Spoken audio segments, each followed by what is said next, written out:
I don't even know. I'm rambling. I gotta go.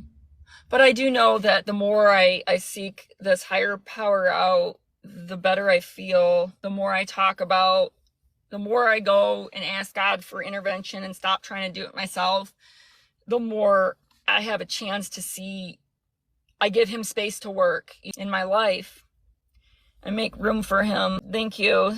That's what it's about. And I don't like to create division by saying, you got to call it Jesus, you got to call it this, you got to call it that. I know everybody has it. They have a feeling of something internal inside of them that's a soul or a spirit, and I can't say you have to call it this or it doesn't. It's not, you know what I'm saying? I don't like to cause that kind of division. And I really think that that was the message that Jesus was giving people, is we seek the Father and we ask in the Father, and it was the guidance of the universe or God or whatever you want to call it, good orderly direction.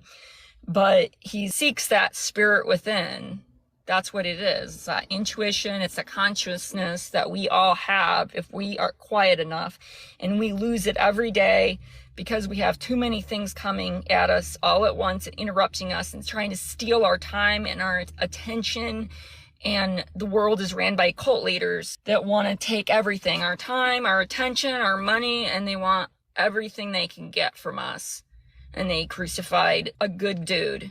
Even if you don't even believe he was a deity, he was just a good man. And that's what society did. That's why I like the story.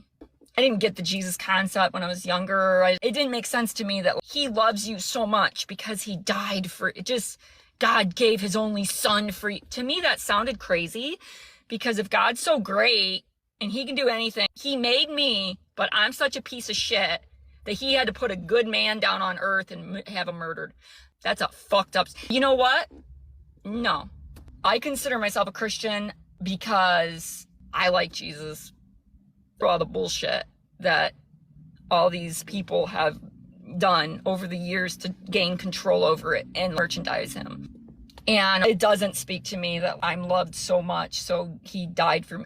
What happened to him speaks to me volumes, because society will do that to each other. Because why? Because society taught them that he was wrong. It was wrong for him to try to come up against the government. And so therefore, they released a murderer, and the guy who Pontius Pilate cared more about his getting his next vote in election. He cared to meet the will of the people over doing what was right.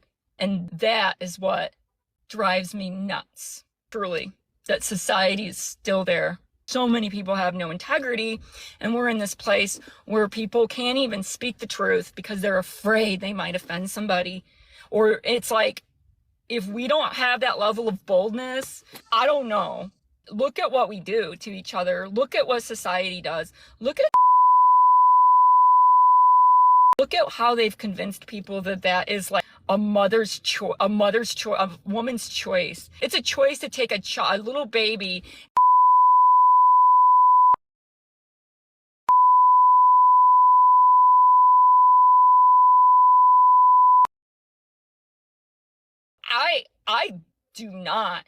I am disgusted with society, truly, and it breaks my heart.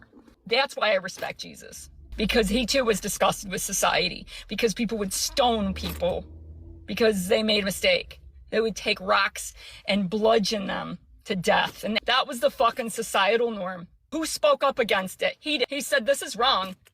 He had the fucking balls to say no, and he was willing to die for what was right.